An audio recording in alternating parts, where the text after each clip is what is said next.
Good morning, students. Today we will understand how we can do the adding of unlike fractions, right? So this is a question. 2 by 3 and 3 by 4 you have to add. Now how you can add it? First step is you have to find the LCM of a denominator of both the fraction. The denominator of this fraction is 3 and the denominator of this fraction is 4. So you have to find the LCM of 3 and 4. Here we are finding the LCM of 3 and 4, right? First you have to divide, start with table of 2. 3 will not go with the table of 2, so write as it is. 4 will go with the table of 2 times, right? Now again you will divide it with 2. Now 3 will not go with 2, 2 will go with the 2 one times. Now 3 is left only. Now you have to divide it with the table of 3. 3 will go once a 1 as it is. So what you have factors 2, 2 and 3. These are your factors 2, 2 and 3. Multiply all the factors. 2 into 2 into 3. 2 2s are 4, 4 3s are 12. Now LCM is 12, right? Now understand very carefully. Now this 12 you have to make the denominator of both the fraction 12. That means 2 by 3 fraction denominator you have to make 12 and 3 by 4 fraction denominator you have to make 12. क्या करना है आपको? 2 by 3 में denominator क्या है हमारा 3, इसको भी आपको 12 में कन्वर्ट करना है. और 3 by 4 का डिनोमिनेटर क्या है आपका 4, इसको भी आपको 12 में कन्वर्ट करना है. So first we will find the equivalent of 2 by 3. Equivalent of 2 by 3 means हमें क्या करना है, हमें 3 को दैट इज द डिनोमिनेटर 3 को किस में कन्वर्ट करना है 12. अब हम we will find the number with which when we multiply 3 we will get the 12. अब हमें ऐसा नंबर सोचना है जिससे हम 3 को मल्टीप्लाई करें और हमें 12 मिल जाए. 3 को आप 1 से करेंगे यू विल गेट 3, 3 को 2 से करेंगे यू विल गेट 6, 3 को 3 से करेंगे यू विल गेट 9 और 3 को 4 से जब हम करेंगे तो वी विल गेट 12.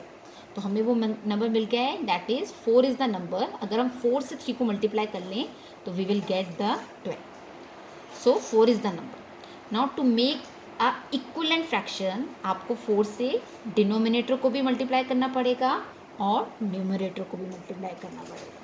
सो हमने 4 से क्या किया, डिनोमिनेटर को भी मल्टीप्लाई किया. क्यों? क्योंकि हमें 12 बनाना है उसको. और हमने न्यूमरेटर को भी मल्टीप्लाई किया. तो 2 into 4 is 8, 3 into 4 is 12.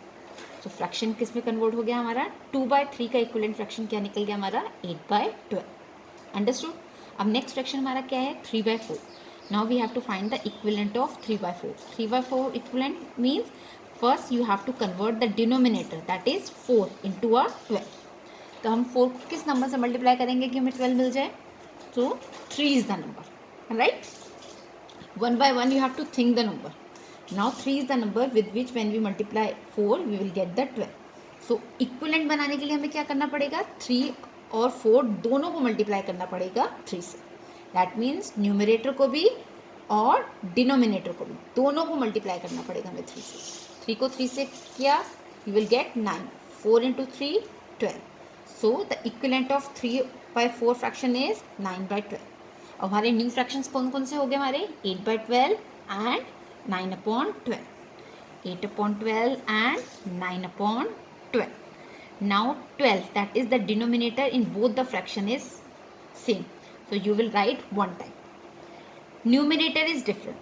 Just because the denominator is same, simply you need to add the numerator. अगर हमारे डिनोमिनेटर सेम है तो हमें सिर्फ न्यूमिनेटर को ऐड करना है. डिनोमिनेटर को एज इट इज एक बार लिख देना है आपको. Clear? You will get the answer.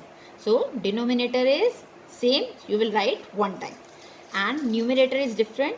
So 8 plus 9 is 17. That is the answer. Understand? Now answer is 17 upon 12. This is an improper fraction, so you can convert it into a mixed fraction, right? 17 को आपने inside लिखा, 12 को आपने outside लिखा. Now divide 17 by 12. It will go with ones are subtracted. You will get remainder 5. Write anti-clockwise. Improper fraction when you convert into a mixed fraction, you will have to write anti-clockwise. This one will become a whole number. This 5 will become a numerator. This 12 will become a denominator. Now question क्या है हमारा, 2/3 और 3/4 को आपको add करना है, right. Simply unlike fractions दे रखे हैं. अनलाइक फ्रैक्शंस मीन जिनका डिनोमिनेटर सेम नहीं होता है. आपको 2 अनलाइक फ्रैक्शंस दिए हैं, इनको आपको ऐड करना है. तो फर्स्ट स्टेप हमारा क्या होगा, जो इनके दोनों के डिनोमिनेटर हैं आपको उसका एलसीएम निकालना है. डिनोमिनेटर कौन कौन से हैं, इसका डिनोमिनेटर है 3, इस फ्रैक्शन का डिनोमिनेटर है 4. सो 3 एंड 4 का आपको क्या निकालना है, एलसीएम. 3 एंड 4 का एलसीएम निकाला हमने, right. Now in LCM we have to start with the lowest table. Now we have to start with the table of 2, right. Now 3 will not go with the table of 2, 3 नहीं जाता है, 4 जाता है. तो 3 को as it is लिखेंगे and right 4 it will go with 2, right. Now again we have to again divided with the table of 2. 3 will not go, 3 as it is, 2 will go with 1 then you have to divide it with 3, it will go 1 and 1 as it is. So factors आपके क्या क्या आ गए, 2 2 3. So multiply all the factors, 2 into 2 into 3, 2 into 2 is 4, 4 into 3 is 12. So LCM आपका क्या आ गया, 12. अगर LCM में आपको कोई भी डिफिकल्टी महसूस हो तो आपको क्या है, जो प्रीवियस वीडियो हमने बनाई हुई है एलसीएम की वो आप वॉच करो ध्यान से, तब आपको एलसीएम निकालना एक बार दोबारा से रिकॉल करो कैसे एलसीएम निकालते हैं. Clear. Now LCM is 12, right.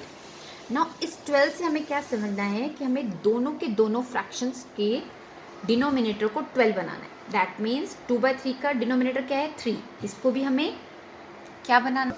Now the LCM of 3 and 4 is 12. अब इस एलसीएम से हम क्या समझे हैं, हमें दोनों के दोनों फ्रैक्शन के डिनोमिनेटर को 12 बनाना है. दैट मीन्स 2/3 का डिनोमिनेटर क्या है, 3, इसको भी हमें 12 में कन्वर्ट करना है. और 3/4 का डिनोमिनेटर क्या है, 4, इसका भी हमें डिनोमिनेटर क्या बनाना है, 12. So first we will make the denominator of 2/3 that is 3 into 12. हमें क्या करना है, 2/3 के डिनोमिनेटर को क्या बनाना है, 12 बनाना है. तो we will write equivalent of 2/3. अब हम 3 को कौन से नंबर से मल्टीप्लाई करें कि हमें 12 मिल जाए. तो जब हम धीरे धीरे रिकॉल करेंगे 3 का टेबल तो हमें पता चलेगा 3 4 सा क्या होता है, 12. तो अगर हम 3 को 4 से मल्टीप्लाई करें तो हमें 12 मिल जाएगा, जो कि हमें चाहिए. अब आप इसे इक्विवेलेंट फ्रैक्शन बनाने के लिए हमें 3 को भी 4 से मल्टीप्लाई करना पड़ेगा और 2 को भी 4 से मल्टीप्लाई करना पड़ेगा. इक्विवेलेंट फ्रैक्शन में हमने यही सीखा था ना, कोई भी जो नंबर है जो हमने डिसाइड किया है उसको न्यूमिनेटर से भी और डिनोमिनेटर से भी मल्टीप्लाई करो, तभी वो इक्विवेलेंट फ्रैक्शन में कन्वर्ट होगा, राइट. अब हमने डिसाइड कर लिया कि 4 से जब हम 3 को मल्टीप्लाई करेंगे हमें क्या मिल जाएगा, 12. सो आप उस 4 डिसाइडेड नंबर से 2 को भी मल्टीप्लाई करेंगे और 3 को भी मल्टीप्लाई करेंगे. 2 into 4 is 8 and 3 into 4 is 12. Understood, समझ में आ गया कैसे आया 8/12. अब नेक्स्ट फ्रैक्शन हमारा क्या है, 3/4. अब 3/4 के डिनोमिनेटर को भी हमें क्या बनाना है, 12. दैट इज डिनोमिनेटर भी 4 है, अब इसे क्या बनाना है हमें, 12. So we will write equivalent of 3/4. अब हमें 4 को एक ऐसे नंबर से मल्टीप्लाई करना है कि हमें 12 मिल जाए. तो हम जब 4 का टेबल रिकॉल करेंगे तो हमें पता चलेगा 4 3 12 होता है. सो हमें पता चल गया 3 से मल्टीप्लाई करने से 4 किस में कन्वर्ट हो जाएगा, 12. So you have to multiply with 3 the numerator as well as denominator to make it equivalent fraction. Equivalent fraction कैसे बनता है, जब उस डिसाइडेड नंबर से आप 3 को भी मल्टीप्लाई करें और 4 को भी मल्टीप्लाई करें. दैट मीन्स न्यूमिनेटर को भी करें और डिनोमिनेटर को भी करें. अब 3 को आपने 3 से मल्टीप्लाई किया 9, 4 को 3 से किया 12, तो हमारा इक्विवेलेंट फ्रैक्शन क्या बन गया, 9/12. स्टार्ट. हमारे इक्विवेलेंट फ्रैक्शंस कौन से हो गए, 8/12 and 9/12. 8/12 plus 9/12. So denominator is same, तो एक बार लिख देंगे आप डिनोमिनेटर को और सिंपली न्यूमिनेटर को प्लस कर लेंगे. 8 और 9 कितना हो गया, 70. अब हमारा ये इम्प्रॉपर फ्रैक्शन है जिसे हम डिवाइड करके मिक्स फ्रैक्शन में कन्वर्ट करते हैं. Hope you all have understood.